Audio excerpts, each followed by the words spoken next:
Vamos a dar comienzo al desarrollo del tema del ciclo del fósforo y micorrizas. Haremos una exploración integral de los procesos biogeoquímicos del fósforo y su interacción simbiótica con hongos micorrízicos en ecosistemas agrícolas. Bien, aquí les presento cómo es el ciclo biogeoquímico del fósforo. El fosfato en solución, se encuentra en la solución edáfica del suelo, puede ser absorbido por los vegetales, que estos a su vez irán a formar parte de los animales y que junto con la microbiota, la microflora y la materia orgánica van a ser parte nuevamente de los fosfatos en la solución edáfica. Acá hay algunos procesos que van a estar involucrados en este ciclo biogeoquímico, como son la inmovilización, la mineralización, la solubilización y también la precipitación. Si bien no hay un componente gaseoso, ¿sí?, del fósforo en la naturaleza, puede en ciertas circunstancias haber fitina. Estos pueden estar en lagos o pantanos. ¿Sí? El ingreso del fósforo al suelo se realiza por medio de las fertilizaciones fosforadas, de las excreciones de los animales y los depósitos de las aves. El fósforo, luego, debido a las erosiones y a las correntías, llegan al mar y son depositados en los sedimentos. Entonces, el fósforo presenta un único ciclo entre los elementos biogeoquímicos caracterizado en general por esta ausencia de la fase gaseosa. Su disponibilidad para los organismos depende enteramente de los procesos edáficos y acuáticos complejos. En esta diapositiva podemos ver cuáles son los reservorios de fósforo en la naturaleza. Encontramos que los sedimentos marinos es uno de los más importantes y luego le sigue el suelo. Se considera que un suelo es sano cuando las relaciones de carbono, nitrógeno y fósforo se encuentran entre 110 a 1. Si consideramos solamente el carbono y el fósforo, puede estar entre 100 hasta 300 y la relación de nitrógeno-fósforo puede ser entre 5 y 20, ¿sí?, con cierta variabilidad, y 1. Otro de los reservorios que tiene el fósforo en la naturaleza es el océano. En igual medida le siguen las rocas de apatita, que es como esta la fórmula que tiene la apatita. Y luego se encuentra la biomasa terrestre y la biomasa marina. Los peces pueden consumir el fósforo que luego excretan y así se cicla este elemento en la naturaleza. En los suelos, la fracción orgánica varía entre un 30 y hasta un 85% y su forma de ser tomado por los vegetales es bajo el estado de ortofosfato, es decir, cuando su estado de oxidación es más 5. Vamos a ver que en todo el sistema, en todo el ciclo del fósforo, no hay cambios de estado de oxidación como puede pasar con el nitrógeno, con el carbono y con el azufre. En este caso, el fosfato puede estar soluble o insoluble, dependiendo de las condiciones edáficas, pero siempre va a estar bajo ese estado más 5. Bueno, ¿por qué es importante el fósforo? ¿Por qué es importante que lo tomen los microorganismos? Bueno, el fósforo es el segundo elemento de importancia luego del nitrógeno y está involucrado en el metabolismo energético en cuanto al almacenamiento y transferencia de moléculas de ADP y ATP. Forma parte del material genético con el DNA o el RNA y forma parte de la estructura celular, ¿sí?, como parte de las fosfoproteínas y fosfolípidos que, como sabemos, son parte de las membranas celulares, ¿sí? También tienen una actividad o forman parte, digamos, de la actividad enzimática, ya que actúan como cofactores, ¿sí?, de algunas reacciones enzimáticas y desde el punto de vista de la planta participa del crecimiento radicular. El fósforo, como dijimos, es el segundo elemento de importancia para las plantas y los microorganismos y es fundamental para el desarrollo reproductivo. Entonces, Como dijimos, en el ciclo del fósforo no se da por reacciones de óxido-reducción, sino que se debe a un proceso metabólico de los microorganismos y sus consecuentes reacciones químicas. Los microorganismos consumen el fósforo cuando está soluble bajo la forma de fosfatos y lo transforman a fósforo orgánico. Luego, este lo pueden volcar al sistema para que sea mineralizado. Entonces, los procesos bioquímicos en donde forman parte los microorganismos, tenemos que son la mineralización y la inmovilización y la solubilización y precipitación. En cuanto al proceso de solubilización, se produce, por ejemplo, cuando la solubilización representa el proceso clave mediante el cual los fosfatos que están insolubles se convierten en formas biodisponibles. Este mecanismo es fundamental para la nutrición vegetal y para el funcionamiento de los ecosistemas. ¿Sí? Es importante porque, por ejemplo, los fosfatos pueden precipitar fácilmente cuando hay metales como el calcio, el hierro, el manganeso o el aluminio. Entonces es necesaria que por acción de los microorganismos estos fosfatos puedan liberarse y puedan solubilizarse para que puedan ser tomados por ya sean las plantas o los microorganismos. Los procesos de solubilización están mediados por microorganismos y esta solubilización microbiana se concentra principalmente en la zona de la rizósfera, porque justamente en esta zona es donde se encuentra la mayor actividad debido a la liberación de exudados radiculares que estimulan el crecimiento microbiano y por lo tanto el crecimiento microbiano genera o promueve la solubilización de los fosfatos. Los principales géneros que pueden estar involucrados pueden ser los Bacillus, Micrococcus, Mycobacterium, Pseudomonas y también pueden participar hongos y actinomicetes. Ahora, los microorganismos tienen diferentes como estrategias de solubilización. Alguna puede ser la quelación, como por ejemplo con la formación de ácido oxálico que va quitando átomos de calcio al fosfato tricálcico, entonces lo deja como fosfato ácido y pasa a ser soluble. Otra forma puede ser, por ejemplo, la reducción del férrico al ferroso, donde este ferroso, cuando está unido al fosfato, son más solubles, sobre todo cuando estamos en suelos anegados. Y bueno, la acidificación es justamente cuando se liberan nitratos, sulfatos o carbonatos, que en situaciones cuando hay pHs ácidos en el medio se forman estos ácidos que justamente generan la solubilización. En esta imagen que les coloco de una caja de Petri en donde se han sembrado unas bacterias que son bacterias solubilizadoras del fósforo. El medio de cultivo, como se observa, es un medio blanquecino, blancuzco, que digamos es turbio. Y como vemos, esto es debido al fosfato de calcio. Entonces, la producción de ácidos por parte de las bacterias genera la disolución de este fosfato con producción de un halo transparente alrededor de las colonias. Entonces, esto implica que estas son bacterias que pueden solubilizar el fosfato.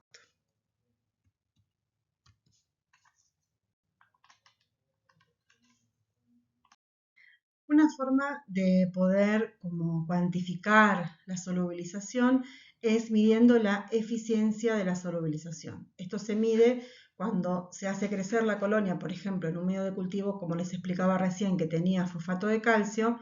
Esta colonia, o digamos este conjunto de células, forman ácido que va disolviendo el fosfato que está alrededor de la colonia formando un halo. Entonces lo que se hace es la relación entre el diámetro del halo de solubilización con respecto al diámetro del halo de la colonia. Eso nos da una eficiencia en la solubilización y bueno, hay como una especie de tabla donde los valores mayores a 2 se pueden considerar como buenos. Entonces, concluyendo que tienen una considerable producción de ácidos, aquellas bacterias que solubilizan el fósforo inorgánico. Por otro lado, la mineralización del fósforo orgánico es el pasaje justamente del fósforo orgánico a inorgánico. Y este pasaje es catalizado por enzimas denominadas fosfatasas. Las condiciones favorables para la mineralización es cuando la relación entre el carbono y el fósforo está por debajo de los 200. Esta actividad enzimática, como les decía que el grupo se llama fosfatasas, puede estar dentro de estas fosfatasas se encuentran las fitasas, nucleáceas y fosfolipasas que actúan sobre compuestos orgánicos. Los microorganismos claves o los que están relacionados con estos procesos tenemos a las pseudomonas, los bacillus, rhizobium, fusarium, tricoderma, ya como hongos.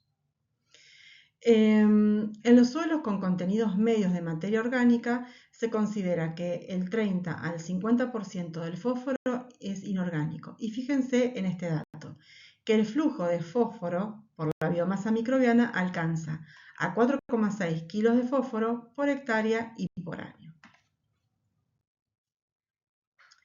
Estas enzimas de la mineralización son producidas principalmente por microorganismos del suelo y constituyen el mecanismo principal para la liberación del fósforo desde los compuestos orgánicos complejos. Por ejemplo, las fitasas transforman la fitina en inositol y en fosfatos.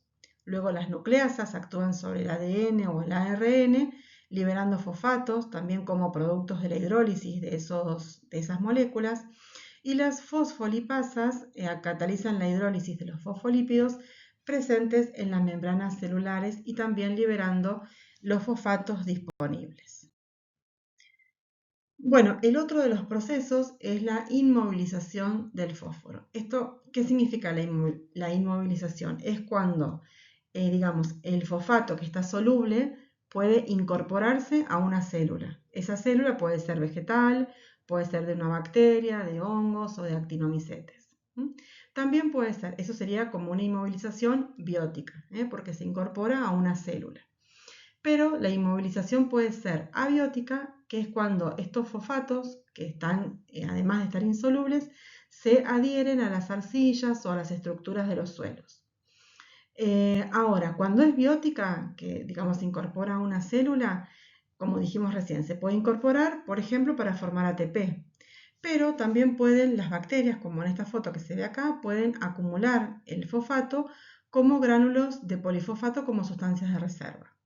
Y en este caso van a competir las bacterias con los vegetales cuando haya mucha materia orgánica carbonada, cuando la relación del carbono con el fosfato sea mayor a 300.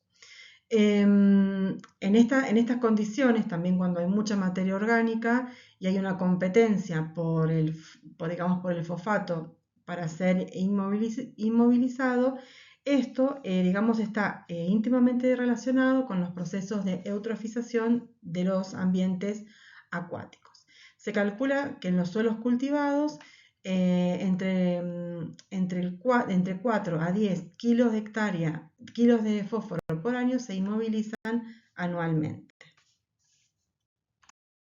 Bueno, y finalmente la precipitación, que era otro, digamos, de los procesos que están involucrados los microorganismos, es el proceso antagónico a la solubilización. Está dado por factores abióticos mediados por reacciones químicas y en este caso la precipitación va a depender fundamentalmente del pH del suelo. Entonces, como vemos en esta gráfica, tenemos el pH cercano al neutro, los suelos alcalinos y los suelos ácidos. En los suelos ácidos tiende a haber mayor fijación del fósforo por el hierro, como que precipitan fosfatos férricos o ferrosos, y ya cuando nos acercamos hacia suelos más alcalinos hay una mayor fijación del fósforo por parte del calcio. Estos suelos alcalinos, que son los típicos de nuestra región, como dijimos, precipita con calcio y algunas otras formas que están absorbidas como coloides a las arcillas.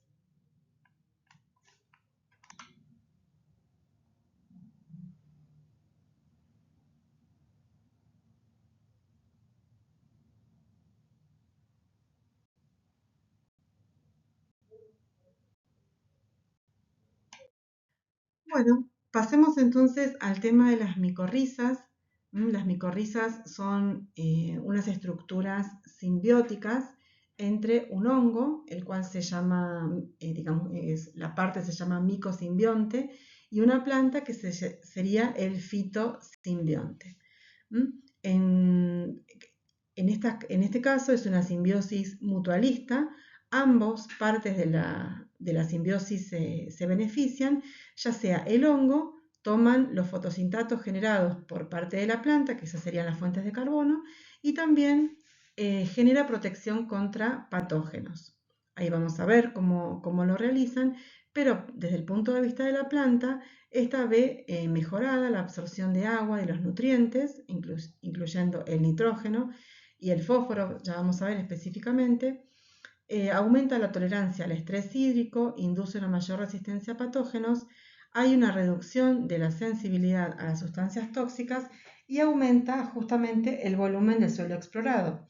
Fíjense en esta imagen cómo una planta que tiene micorrizas tiene un mayor volumen de raíz y por lo tanto este mayor volumen de raíz genera o facilita una mayor capacidad de exploración de la raíz en ese suelo.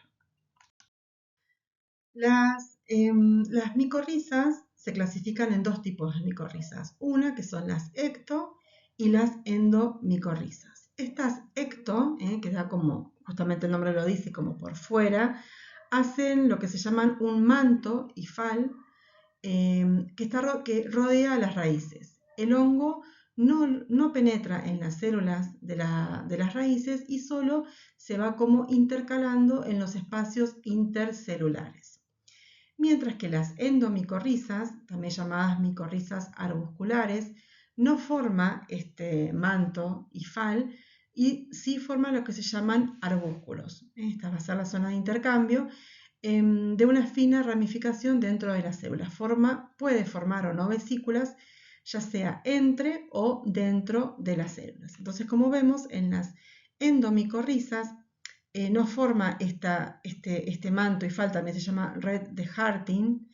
Esta red de Harting se va como introduciendo entre las células de la raíz, pero no penetra dentro de las células. En cambio, en las endomicorrizas, las hifas pueden, además de estar entre las células, penetran entre las células formando como el arbúsculo tiene nombre como, o sea, como recordando un árbol o también como una mano que se adentra de la célula y lo que hace es aumentar en este caso la superficie de contacto entre el hongo y la célula, permitiendo en este caso una mayor superficie de intercambio entre ambas partes entre ambos, digamos, estructuras de la simbiosis.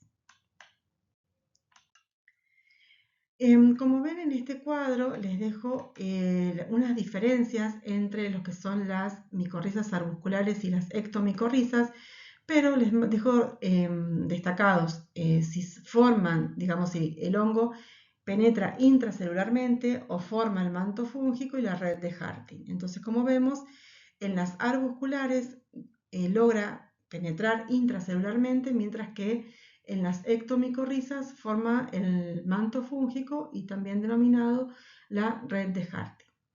En cuanto a las vesículas, en el caso de las micorrizas arbusculares, pueden o no formar vesículas y lo que sí forman son justamente los arbúsculos. Esto no sucede en las ectomicorrizas. Con respecto a su taxonomía, vamos a ver un poquito más en detalle enseguida, pero los zigomicetes o los glomeromicetes son los más típicos, como las micorrizas arbusculares, mientras que en las ectomicorrizas forman parte de los basidomicetes, ascomicetes y también algunos zigomicetes. En cuanto a las plantas, estos son los tipos de las gimnospermas, las angiospermas, algunas briofitas o las pteridofitas también son plantas que están micorrizadas. En cambio, digamos, están micorrizadas por el tipo de micorrizas arbusculares. En general decimos que el 95% de las plantas que se encuentran en la naturaleza están micorrizadas. Acá les muestro unas diferencias o un detalle entre unas ectomicorrizas y las endomicorrizas, ¿sí? Acá tenemos esta red de Harting que, digamos, es como este manto hifal que logra meterse intracelularmente. Estos son los que se denomina la red de Harting, y el manto hifal que está por fuera de la raíz. Acá la raíz pierde sus pelos radiculares porque, digamos, va a estar como reemplazado por el hongo.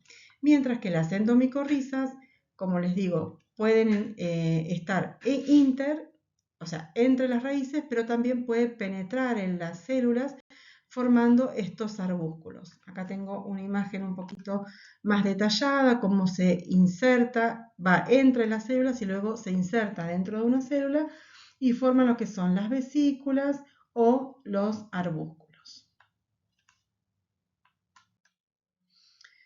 Bueno, acá les dejo algunas imágenes en cuanto a las ectomicorrizas. Algunas son las ascomicotinas o las basidomicotinas, son los típicos honguitos de jardín que muchas veces suelen salir cuando hay muchos días de lluvia, se aparecen en los jardines justamente porque son las fructificaciones de las hifas que van por debajo de la tierra.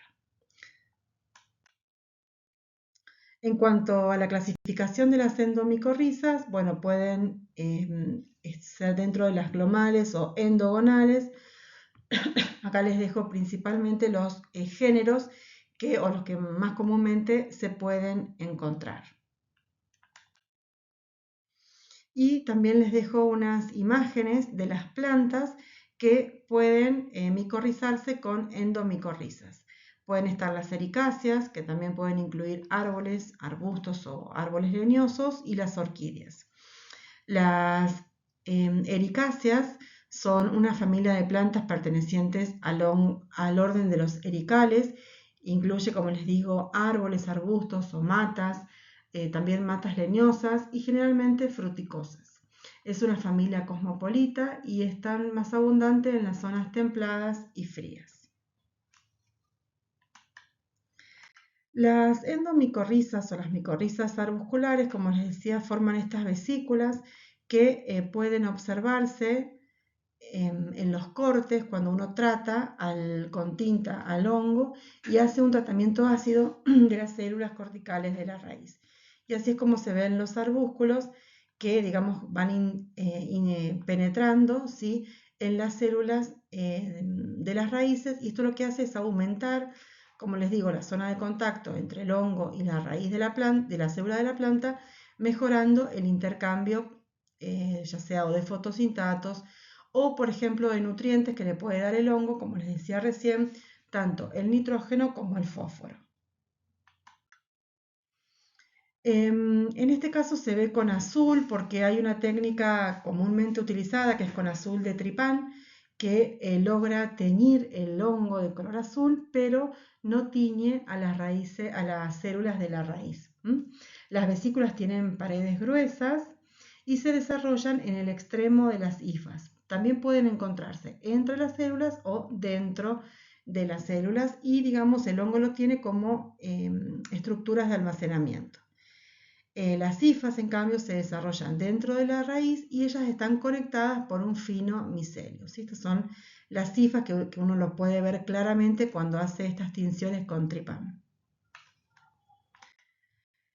Y estos, como les decía anteriormente, son los arbúsculos que tienen un aspecto ramificado o arborescente por repetidas divisiones dicotómicas de una hifa.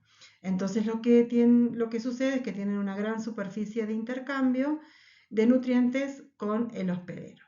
Ahora bien, estas endomicorrizas tienen ciertos pasos para la formación.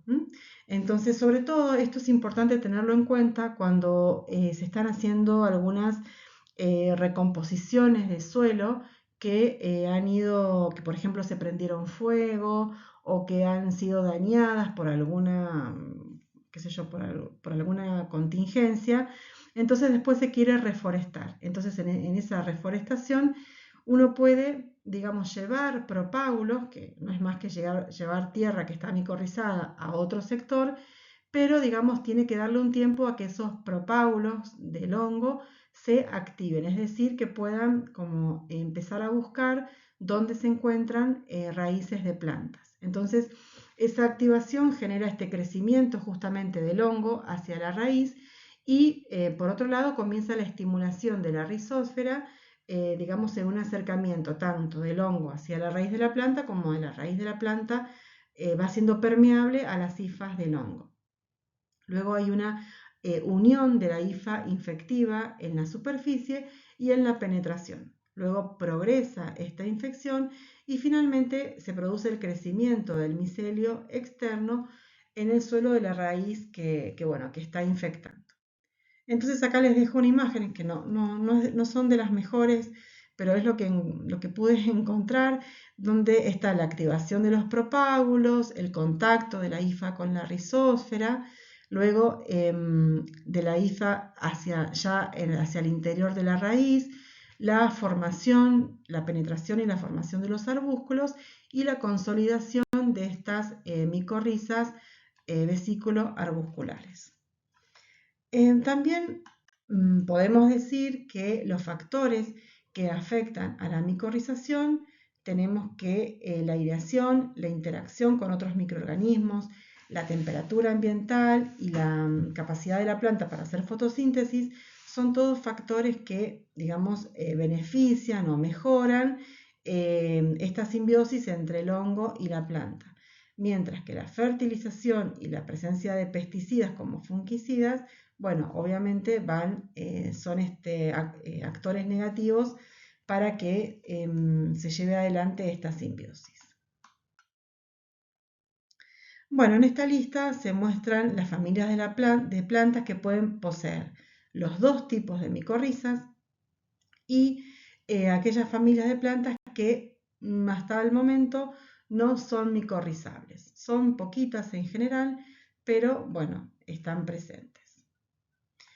Cuando hablamos entonces del efecto de las micorrizas sobre las plantas y el ambiente, bueno, son todos bastante positivos, como que estimulan el crecimiento, el desarrollo y la nutrición de las plantas.